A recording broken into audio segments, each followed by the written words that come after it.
reka dushimire Imana yacu tugiriye neza ikatwitaho uko bwije n'uko bukeye. Izina ry'Imana yacu rihabwe icyubahiro.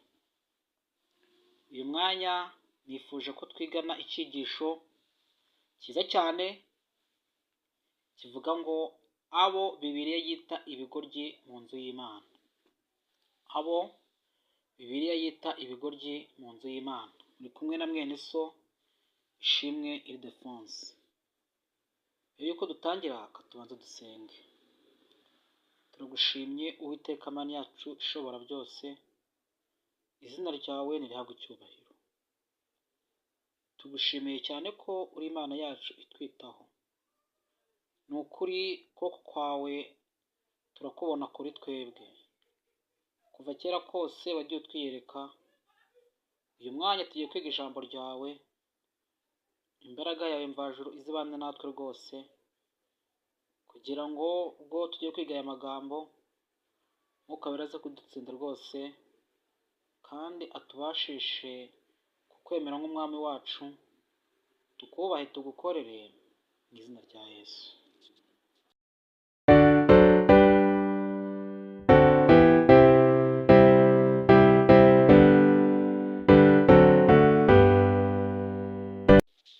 Bavandimwe, nk'uko twizera ko Bibiliya ari ukuri, hari ibintu Bibiliya yagiye ivuga muri iki gihe biri kugenda bigaragara, kandi nk'uko tubyizera neza, Bibiliya ni igitabo cyanditswe n'Imana, bityo ibyo kivuga ni ukuri rwose. Abo Bibiliya yita ibigoryi mu nzu y'Imana. Reka tunyarukire mu gitabo cya mbere cy'Abami, igice cyayo cya 30 uhereye ku murongo wa mbere kugeza ku wa 15. Hari igitekerezo gifite umutwe uvuga ngo Abamaleki batwika Isikulagi Dawidi adahari. Murongo wa mbere. Nuko Dawidi n'ingabo ze bagera Isikulagi ku munsi wa gatatu, basanga Abamaleki bateye igihugu cy'Ikusi n'Isikulagi, batsinze Isikulagi bahatwitse. Banyaze abagore n'abari bahari bose, abato n'abakuru, ntibagira uwo bica, ahubwo babanyaze barigendera. Dawidi n'ingabo ze bageze mu mudugudu basanga bawutwitse, kandi abagore n'abahungu babo n'abakobwa babo banyazwe. Dawidi n'abo bari kumwe bahera ko batera hejuru bararira, baraboroga bageze aho batakibasha kurira. Murongo wa 5. Kandi abo bagore bombi ba Dawidi bombi, Ahinowamu n'Umunyezereri na Abigayili wari muka Nabali w'i Karumeli, nabo bari banyazwe.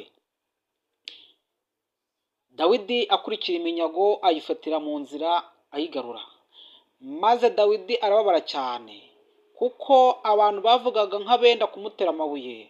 Abantu bose bari bafite agahinda, umuntu wese ababajwe n'abana be b'abahungu n'abakobwa. Ariko Dawidi yikomeza ku Uwiteka Imana ye, izina ry'Imana rihabwe icyubahiro. Maze Dawidi abwira Abiyatari umutambyi mwene Ahimeleki ati, ndakwinginze nzanira efodi hano. Nuko Abiyatari azanira Dawidi efodi. Dawidi ahera ko agisha Uwiteka inama ati, ninkurikira izi ngabo nzazifata. Aramusubiza ati, zikurikire, kuko utazabura kuzifata ukagarura byose. Nuko Dawidi n'ingabo ze 600 bari kumwe baragenda. Bageze ku kagezi Besori, abari basigaye inyuma batakara aho.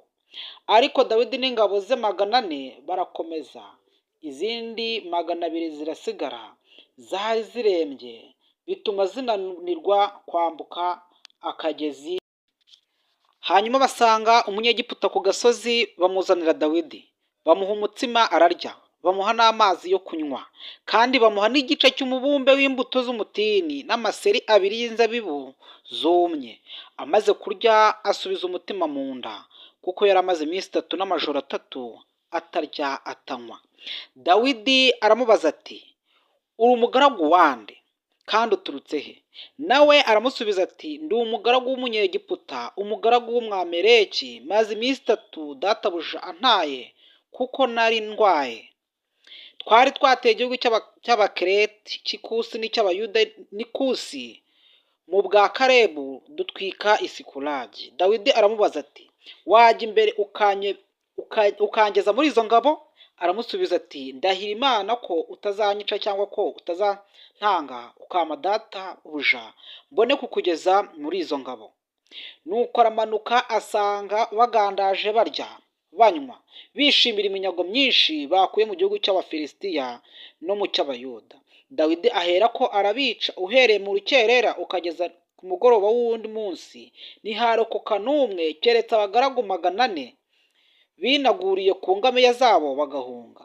Dawidi agarura ibyo Abamaleki bari banyaze byose, atangira abagore be bombi.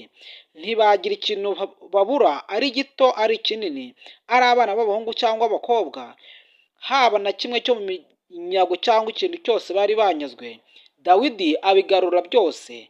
Dawidi anyaga amashyo y'inka n'ay'intama zabo zose, bazishorera imbere yabo, baravuga bati uyu niwe munyago wa Dawidi. Hanyuma Dawidi agera kuri abagabo 200 bari barembye bakananirwa kumukurikira, bakabasiga ku kagezi Besori. Bahagurutswa no gusanganira Dawidi nabo bari kumwe. Dawidi ageze kuri abo bantu arabaramutsa, maze abantu b'abanyangeso mbi bose b'ibigoryi bari bajyanye na Dawidi baravuga bati nitubaha ku minyago twinyagiye, kuko batajyanye natwe, keretse umuntu wese twamuha umugore we n'abana be bakabajyana bakagenda. Ariko Dawidi arababwira ati bene data, siko muri bugenzi ibyo Uwiteka yaduhaye akaturinda akabitugabiza izo ngabo zaduteye. Mbese hari uwakwemera inama yanyu? Umugabane w'uwagiye mu ntambara urahwana n'uwasigaye ku bintu. Nuko baragabana baranganya. Uhereye uwo munsi arihindura itegeko n'umugenzo mu Bisirayeli na bugingo n'ubu. Nk'uko tumaze kubibona, Dawidi umuntu w'Imana ubwo yageraga i Sikulagi yasanze umudugudu rwose bawunyaze, maze afata abagabo 600 baratabara bakurikira abari babanyaze. Igitekerezo kitubwiye ko bari abagabo 600, maze bageze mu nzira rwose abagabo 200 muri bo bari bafite intege nkeya, maze basigara mu nzira akomezanya n'abagabo 400. Igitekerezo cyakomeje kitubwira ko bageze mu nzira babonye umwe muri ba bandi batwitse umudugudu, maze Dawidi umuntu w'Imana aramwegera. Ntabwo uyu muntu Dawidi yigeze amufata nabi rwose, oya, ahubwo igitekerezo kitubwira ko Dawidi yamuhaye amafunguro meza n'amazi maze aranywa. Uyu nguyu rero yahise agirana amasezerano na Dawidi ko agomba kujya kumwereka aho ingabo z'abanzi babo aho zaba ziri rwose, maze bakomeza urugendo bagera imbere. Maze abo bantu 400 ndetse n'uwo muntu umwe babona ba bantu bagiriye nabi umudugudu w'i Sikulagi. Igitekerezo kiratubwira ngo Dawidi yarabishe rwose maze arabatsinda, maze Dawidi agarura ibyo yari byanyazwe byose. Nuko Dawidi arongera arakata aragaruka. Bavandimwe, inshuti zanjye kandi inshuti z'Imana, mwe munkurikiye cyangwa mukurikire kino cyigisho, hano hari ibintu dukwiriye kumvamo mu rugendo Dawidi nabo bari kumwe bakoze. Mu by'ukuri uyu muntu wafashwe nta kindi bamukoreye kitari kumuha ibyo kurya ndetse n'amazi. Hano rero niho umuntu wese akwiye kwibaza ati mbese mu nzira ncamo, mbese mu nzira ducamo, ese ahari nta bantu baba bakeneye amazi ndetse n'umutsima w'ubugingo? Mbese iyo duhuye n'abo bantu tubafasha iki? Mbese ko abantu bakeneye amazi y'ubugingo, mbese ko abantu bakeneye umutsima w'ubugingo, twebwe nk'abantu bamenye Imana, twebwe nk'abantu rwose turi mu rugendo rugana mu ijuru, turi gukora iki kugira ngo abo bantu bakeneye amazi y'ubugingo ndetse n'umutsima w'ubugingo kugira ngo bayabonere ku gihe? Ahangaha rero Dawidi akimara gufata umwe mu banzi be, ntabwo yigeze rwose amugirira nabi, ahubwo yamuhaye ibyo kurya ndetse amuha n'amazi aranywa. Kandi Dawidi rwose ubwo yageraga muri ba bagabo 200 nk'uko twabibonye, ntabwo Dawidi yigeze rwose abareba nabi, ntabwo yigeze abarakarira rwose, ahubwo ngo bakimara kumubona ngo baramubonye rwose ngo bahita bagira utebaza bamusanga. Dawidi nawe abagezeho ngo arabaramutsa maze arabasuhuza bati mbese mwabaye amahoro? ariko muri iyi minsi uzabona abantu benshi cyangwa uzabona abantu benshi bavuga ko ari abakristo ariko ntibakunda bagenzi babo. Uzababona rwose mu materaniro, uzababona mu materaniro y'abantu benshi bavuga ko bazi Imana, bavuga ko bakunda Imana, ariko rwose nta rukundo bagirira bagenzi babo, yewe nabo basengana mu rusengero rumwe rwose nta rukundo bagirirana. Rero kandi nanone uzabona abantu benshi muri uru rugendo rwa gikristo turimo, aho uzaba ujya kubona ukabona umuntu mu itorero uvuga ngo njyewe ndi mu nzira ijya ku musaraba, cyangwa nageze ku musaraba, cyangwa naratsindishirijwe, ariko nyamara imirimo ye ihakana ibyo agize ute, ibyo avuga, ahubwo afite ururimi rwo guciraho abandi iteka. Ahangaha turahakura uburyo ki Dawidi atigeze aciraho iteka abo bantu 200 bari basigaye, ahubwo rwose yarabafashe arabaramutsa, arabaza mbese mwabaye amahoro. Nuko Dawidi atubera icyitegererezo cyiza muri uru rugendo turimo, kandi akatubera icyitegererezo cyiza twebwe abari mu nzu y'Imana twiteguye kugaruka kwa Yesu, kuko rwose abantu b'Imana bakwiye kuba ari abantu bahuje kandi rwose bafatanyije mu rugendo, nk'uko ijambo ry'Imana rwose rikomeza. Igitekerezo gikomeza kitubwira ko ubwo Dawidi yari ageze kuri bantu 200 ngo maze abanyangeso mbi bose b'ibigoryi bari bajyanye na Dawidi baravuga bati nitubaha ku minyago twinyagiye kuko batajyanye natwe. Mbese Dawidi nabo bari bari kumwe? Mbese aba bantu Dawidi nabone yarapfuye gutoragura? Oya rwose, bari abantu Dawidi yari yatoranije kandi bakwiye kurwana urugamba, kandi koko bari abantu bafite ubushobozi bwo kurwana kuko baranarutsinze, ariko biratubwiye ngo bari abanyangeso mbi ndetse b'ibigoryi. Aba banyangeso mbi n'ibigoryi rero dore ibintu bavuze, baravuze ngo aba bantu kuko twabasize mu nzira batajyanye natwe, ntidushobora kubaha ku munyago twinyagiye. Ndetse kandi umuntu wese turaza kumuha umwana we, turamuha umukobwa we cyangwa umuhungu we, ndetse rwose aba ari bo atwara, kuko ibintu twanyaze ari ibyacu twenyine nk'abantu twageze hehe ku rugamba.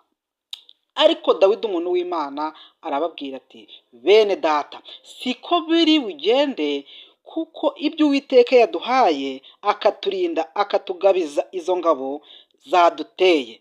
Mbese hari uwakwemera inama yanyu? Umugabane we wagiye mu ntambara urahwana n'uwasigaye ku bintu. Reka mbabwire, turi mu itorero ariko abantu rwose bafite impano zigiye zitandukanye. Utazi kubwiriza ashobora kuririmba, utazi kuririmba ashobora kuba afite impano yo kwakira abashyitsi, udafite impano yo kwakira abashyitsi afite impano yo kuba yaganiriza umushyitsi akamureshya, ariko umurimo w'Imana ukagira ute ugakorwa. Ariko ahangaha tubonyemo ngo abantu b'ibigoryi bashatse kwerekana ko aribo bakoze umurimo ukomeye cyane, bituma bavuga ngo aba bantu nta kintu tugomba kubaha. Mbese ibintu murabibona mu itorero? Yego rwose, ujya kumva ukumva abari imbere akubwiye ngo ibi byuma byacu rwose twabiguze biduhenze, kandi rwose bwo pe twabitanzeho amafaranga menshi cyane, nta wundi muntu ushobora kubikoresha.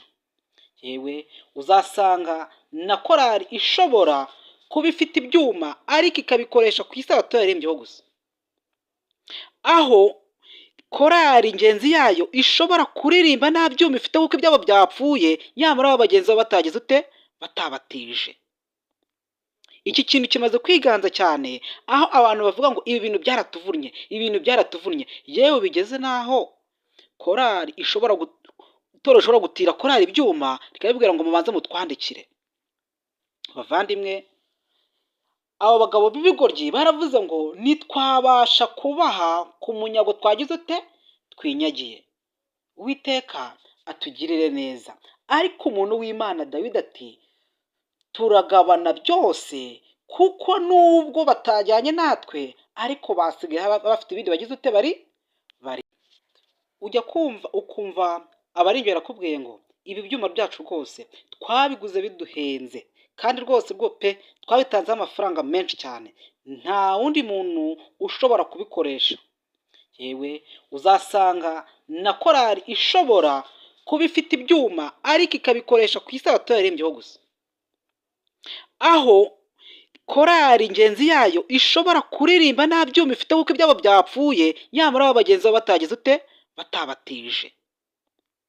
Iki kintu kimaze kwiganza cyane, aho abantu bavuga ngo ibi bintu byaratuvunnye, ibi bintu byaratuvunnye, yewe bigeze n'aho korari itorero ishobora gutira korari ibyuma rikabibwira ngo mubanze mutwandikire. Bavandimwe, abo bagabo b'ibigoryi baravuze ngo ntitwabasha kubaha ku munyago twagize ute, twinyagiye. Uwiteka atugirire neza. Ariko umuntu w'Imana Dawidi ati turagabana byose, kuko nubwo batajyanye natwe ariko basigaye bafite ibindi bagize ute, bari nanone kandi dufite umugabane w'abantu bumva ko baramutse badatorewe inshingano z'itorero, imibereho y'itorero itagenda neza. Igihe cyose aba bantu bumva ko aribo bafatiye runini itorero, aho bumva ko inama z'itorero zidashobora kugenda neza batazirimo. Kandi hari n'abandi bavuga bati niba kanaka adahari, niba papa kanaka adahari, ntabwo iyo nama nshobora kuyitabira. Bavandimwe, tugeze mu minsi aho ibyanditswe byera rwose biri kugenda bidusohoreraho, ariko biri kavuga ngo abo bantu ni abantu b'ibigoryi nubwo bari mu nzu y'Imana. Nakomeje gusoma mu gitabo cya mbere cya Samweli igice cyayo cya 2 umurongo wa 12 kugeza 17, aho tubona abahungu nanone bari bafite imico y'ubugoryi, cyangwa abahungu bari ibigoryi. Ni igice kivuga ngo ibyaha bya bene Eli b'abatambyi. Maze ku murongo wa 12 baratangira bavuga ngo abahungu ba Eli bari babi cyane, ntibubahaga Imana. Kandi abo batambyi uburyo bagenzaga ibitambo by'abantu bwari ubu: umuntu wese iyo yatambaga igitambo, umugaragu w'umutambyi yarazaga bagitetse inyama, afite icyuma cyarura inyama cy'ingobe 3, akagitikura mu isafuriya cyangwa mu ibirika cyangwa mu nkono ivuga cyangwa mu nkono. Ikintu cyose icyo cyuma cyajaburaga nicyo umutambyi yendaga. Uko niko bagenzaga Abisirayeli bose babaga bagiye i Shilo. Ndetse batarotsa ibinure, umugaragu w'umutambyi yarazaga akabwira umuntu watambaga ati ma inyama zo kokereza umutambyi, kuko adashaka izitetse ahubwo arashaka imbisi. Kandi iyo uwo muntu yamusubizaga ati nibamara kotsa ibinure urabona kujyana ibyo umutima wawe ushaka, nawe yaramusubizaga ati oya, urazima nonaha, kandi nuzinyima ndazijyana ku mbaraga. Nuko rero icyaha cy'abo basore kirakomeza cyane imbere y'Uwiteka, kuko cyateye abantu kuzinukwa igitambo cy'Uwiteka. Mu by'ukuri aba bahungu ba Eli nk'uko tubibonye, nk'uko ise yari umutambyi mukuru, nabo bari abatambyi, ariko imirimo yabo iragaragaza ko rwose batubahaga iby'Uwiteka. Nasomye amagambo ari mu gitabo cy'abakurambere n'abahanuzi, hari amagambo avuga ngo Hofuni na Finehasi ngo kubwo gusuzugura ijambo ry'Imana kwabo byateye kubahuka Imana n'ubuturo bwera, maze bikongereza uburakari bw'Uwiteka, acira umuryango wa Eliho iteka rikomeye. Uwiteka ati ni ukuri nari navuze yuko ab'inzu yawe n'ab'inzu ya so bazagendera imbere yanjye iteka ryose, ariko none Uwiteka aravuze ngo ntibikabeho, kuko abanyubaha ari bo nzubaha, ariko abansuzugura bazasuzugurwa. Mbese ni kangahe mujya mubona abaririmbyi, abajiya ndetse n'abandi bantu byagaragaraga ko bagoye kuba bakora umurimo w'Imana neza, bafite imyitwarire myiza, ariko ugasanga nibo bafite imyitwarire idahwitse mu nzu y'Imana. Ni ba bantu badafite rwose gukunda Imana, ni ba bantu badafite gutinya ibyo mu nzu y'Imana, ni ba bantu biyambarira uko biboneye, ni ba bantu birira uko biboneye. Mbese ni ba bantu bafite ibintu rwose bibabaje, aho ibyo bintu bibi byabo bigenda bituma abantu bagenda bacika mu nzu y'Imana. Uyu munsi twaba dufite umushyitsi waje kudusura mu rusengero rwacu, ariko yahagera yabona imyitwarire y'abaririmbyi bacu, yahagera yareba imyitwarire y'abajiya bacu, yahagera yareba imyitwarire y'abakuru b'itorero ndetse n'abandi bafite inshingano mu itorero, bitewe n'ubuzima babayemo, aba bantu bagahita bacika mu nzu y'Imana. Nyamara wari umwanya wo kugira ngo tubagaruze neza, bakomeze bagume mu nzu y'Imana. Ikibabaje rero ni uko usanga abantu bafite iyi myitwarire ari ba bantu rwose bakunze kuba bafite rwose amateka meza. Akenshi na kenshi usanga ari abantu bo mu muryango w'abana b'Imana, usanga ari ba bana bavutse mu muryango w'abakristo, usanga ari ba bantu rwose bagombye kuba ari abantu bafasha abandi kugira ngo bagere ku mu nzira y'agakiza neza. Ariko se ibi biterwa n'iki? Naje gukomeza gusoma icyo gitabo n'ubundi aho bavuga ngo amahame tutakwirengagiza. Bavuze ngo uko byamera kose iyo ababyeyi batujuje inshingano zabo bitera akaga gakomeye cyane, ako kaga kikuba inshuro 10 mu miryango y'abayobozi. Aka kaga kikuba inshuro 10 mu miryango y'abayobozi. Niyo mpamvu uzasanga abana b'abayobozi, abana b'abapasitori, abana b'abakuru b'amatorero nibo bana rwose batera abantu kuzinukwa iby'Imana mu nzu y'Imana. Bakomeje baravuga ngo iyo ababyeyi cyangwa abayobozi batitaye ku nshingano yo guhana abakoze ibibi, Imana ubwayo igira icyo yikorera. Imbaraga yayo ikumira ibibi izakurwaho kugira ngo hagire ibintu bibaho bihanishe icyaha ikindi. Abakurambere n'abahanuzi, paje ya 507 kuri paragarafe ya 5. Aya magambo akurikiyeho turayasoma mu Bakurambere n'abahanuzi, paje ya 401 ku gika cyayo cya 2. Aya magambo ndagira ngo nyature bagenzi banjye bakuru b'itorero ndetse n'abandi bayobozi bafite ubushobozi mu itorero. Ni amagambo avuga ngo abantu bagira umuhate muke mu gucyaha ikibi cyangwa byaterwa no kutagira icyo bitaho, ntibashishikarire kweza umuryango cyangwa itorero ry'Imana, babarwaho ibibi bibasha gukomoka muri uko kutita ku nshingano yabo. Tubarwaho ibyaha twajyaga gushobora kubuza abandi gukora dukoresheje ubushobozi bw'ababyeyi ku bana cyangwa uw'abayobozi kubizera nk'aho ari twe twabikoze. Mureke inkota ya gitware ikoreshwe icyo Imana yatangiwe. Reka mbabwire, harimo abayobozi badafite gucyaha rwose. Ubundi twabyirutse twumva ngo uhane uteshe, tukumva ko umuyobozi akwiriye guhana kandi agatesha, ariko uzasanga haraho rwose uyu muburo cyangwa ubu bubasha butagikoreshwa, ukibaza icyabaye. Ariko rwose mureke umuntu wese ufite ubushobozi ahagurukire rwose gukora iki kintu kugira ngo ikizira kive mu nzu y'Imana cyangwa mu muryango w'Imana. Mbere y'uko tugera ku isomo risoza, ndagira ngo dufate igitabo ubutumwa ku basore kuri paje yaho 122. Turasanga amagambo avuga ngo aba bahagarara munsi y'ibendera risize amaraso y'Igikomangoma Emmanuel bakwiriye kuba abasirikare b'indahemuka. Bagomba kuba ari ingabo za Kristo. Ntibakwiriye na rimwe kuba abahemu n'abanyabinyoma. Benshi mu basore bazagira ubushake bwo guhagarara na Kristo, igikomangoma cy'ubugingo, ariko ntibashaka gukomeza guhagararana nawe. Bagomba guhora bahanze amaso Yesu, umugaba wabo, kugira ngo abahe amabwiriza. Ntabwo bashobora kuba abasirikare ba Kristo kandi ngo bagire ubufatanye na Satani ndetse bagire icyo bafasha ku ruhande rwe, kuko bigenje batyo baba bahindutse abanzi ba Kristo, baba batatiriye icyizere gikomeye bagiriwe. Icyo gihe bari ku murunga uhuza Satani n'abasirikari nyakuri, ku buryo binyuze muri bene ibyo bikoresho umwanzi yabona uko akora ubudatuza kugira ngo anyage imitima y'abasirikari ba Kristo. Nshuti basore, muvuga ko muri abasirikari ba Yesu Kristo, ndababaza ni uruhe rugamba mujya murwana? Ni ibiki biyemeje gukora? Ni igihe ijambo ry'Imana ryaga kumugara imirimo yanyu. Mbese mwanze gukora ibyo risaba bitewe n'uko utahuje n'ibyo mwishakira? Ahangaha ni ikibazo gikomeye cyane. Urasanga umuvandimwe ngo mwene data, dore ibi n'ibi, iyi myambarire yawe dore naguhwitse, iyi misokoreze naguhwitse rwose, ariko wamara kubimubwira akakwereka ko ntacyo bivuze. Ariko batubwiye ngo igihe ijambo ry'Imana ryaga kumugaragara imirimo yanyu, mbese mwanze gukora ibyo ribasaba bitewe n'uko ritahuje n'ibyo mwishakiraga? Ese gukurwa n'iby'isi byaba byarabakuye mu murimo wa Kristo?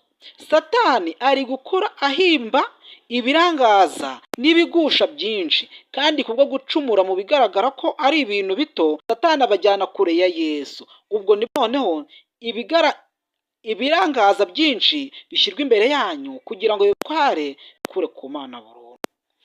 Izina ryawe rishobora kuba ryanditswe mu bitabo by'itorero kandi ukavuga ko uri umwana w'Imana, nyamara urugero utanga n'impinduka uteza mu bandi bigaragaza ko imico ya Kristo uko itari, bityo ugatera abandi kuva kuri Kristo. Nta munezero, nta mahoro n'ibyishimo umuntu uvuga ko ari umwizera yagira kandi ubugingo bwe bwose butarirunduriye mu murimo w'Uwiteka yamuhaye gukora. Kubwo kutihana, kutatura no kutiyegurira Imana, ahubwo akarushaho kwiyegurira isi ndetse mu rugamba akajya ku ruhande rwa Satani aho kujya ku ruhande rwa Kristo. Uyu muntu ahora yinjiza iby'isi mu itorero. Umuntu winjiza iby'isi mu itorero ninde? Nk'uko tubisomye, ni wa muntu ijambo ry'Imana rigaragaza rigashyira ibyo ku mugaragaro, ariko agahitamo gukomeza gukora akurikije uko ibyifuzo bye bigize ute bimubwira. Reka mbabwire, batubwiye bati izina ryawe rishobora kuba ryanditswe mu bitabo by'itorero, ukavuga ko uri umwana w'Imana koko, ariko nyamara urugero utanga n'impinduka uteza mu bandi bigaragaza ko imico ya Kristo atari yo ufite, kandi utuma abantu bava kuri Kristo. Nk'uko abahungu ba Eli bari abahungu b'umutambyi ndetse nabo ubwabo ari abatambyi, ariko byarangiye baciye Abisiraheli benshi mu kuzana ibitambo mu buturo bwera. Muvandimwe, isuzume urebe n'imibereho yawe, urebe mu buririmbyi bwawe, mu budiyakoni bwawe, mu buyobozi bwawe, niba impinduka uteza ari impinduka nziza zituma abantu bagira kwihana, cyangwa niba ari impinduka zituma abantu bagushidikanyaho kandi bakabona ko uri ku ruhande rw'ingabo za Satani, ahubwo zirwanya iki? Zirwanya Imana, nyamara wibwira ko uri mu ngabo z'iki? Zirwanya umwanzi. Batubwiye ngo kubwo kutihana, kutatura no kutiyegurira Imana, ahubwo akarushaho kwiyegurira isi ndetse mu rugamba akajya ku ruhande rwa Satani aho kujya ku ruhande rwa Kristo. Uyu muntu ahora yinjiza iby'isi mu itorero. Rero nimujya mubona iby'isi bisa nkaho biri kuza mu itorero cyangwa biri kwinjira mu itorero ryawe, ujye umenya ngo ni umubare munini w'abantu batihannye bari guteza urujijo, bari mu ikipe ya Satani, kandi nyamara bo bibwira ko bari ku rw'Imana. Isomo risoza ni isomo usanga muri Yobu igice cyaho cya 11 umurongo wa 11, kuko itayobewe n'abantu b'ubusa ibona n'ibigoryi, mbese yabyirengagiza? Imana ishimwe, kuko iri somo ritweretse ko Imana ibasha kureba abantu bose ndetse ikabasha kureba rwose n'ibigoryi ikabibona. Ubwo ibasha kubona ibigoryi, ariko aratubwiye ngo mbese yabyirengagiza? Oya, rwose ntabwo yabyirengagiza. Rero mureke dusanga Imana. Umuririmbyi w'indirimbo 26 avuze ngo njukonde nta kindi cyanyiza uretse amaso ya Kristo. Uyu mwanya wowe twari turi kumwe muri kino cyigisho, ndagusabira kugira ngo wumve ko ari wowe Imana iri kukureba kandi iri kukwitegereza rwose, ibyo urimo byose iri kubyitegereza. Aha ushobora kwibwira ko uri mu ikipe y'Imana, uri mu ikipe ya Kristo, nyamara nk'uko tubisomye ukaba uri mu ikipe iri ku ruhande rwa Satani ruri kurwanya abana b'Imana, nyamara uri mu itorero ryayo. Reka mbifurije kugira amahoro mu Mana. Reka mbifurije kwishimira kuva muri uyu mubare tubonye ko ari abantu bibereye ibigoryi, kubera ko ari abantu bishimira kwinjiza ibinyoma mu itorero cyangwa imirimo y'ubupagani cyangwa imibereho y'abantu bateranye mu itorero, nyamara bibwira ko ari iki? Ari abantu b'Imana. Imana iturinde kuba nka bariya abantu bajyanye na Dawidi gutabara, ariko nyamara bikagaragaza ko bakoze umurimo ukomeye cyane urusha uw'abandi. Imana iturinde kuba nka bano bahungu ba Eli byarangiye bakura abantu ku Mana aho kugira ngo babazane ku Mana. Imana rwose uhindure, maze ubwo kwerekanwa njye namwe tuzisanganire. Nibyo nabasabira, nanjye nisabira mu izina rya Yesu. Dusenge. Uwiteka Mana nyir'ijuru n'isi, ijambo ryawe ritweretse ko ubasha kubona n'ibigoryi, uratwitegereza rwose. Duciye bugufi kugira ngo uduhindure abo mu ikipe yawe, kuko ari ikipe itsinda kandi izakomeza igatsinda. Wandukure amazina yacu mu bitabo byo kurimbuka, ahubwo twandike mu bitabo cy'ubugingo. Utugire neza mu izina rya Yesu.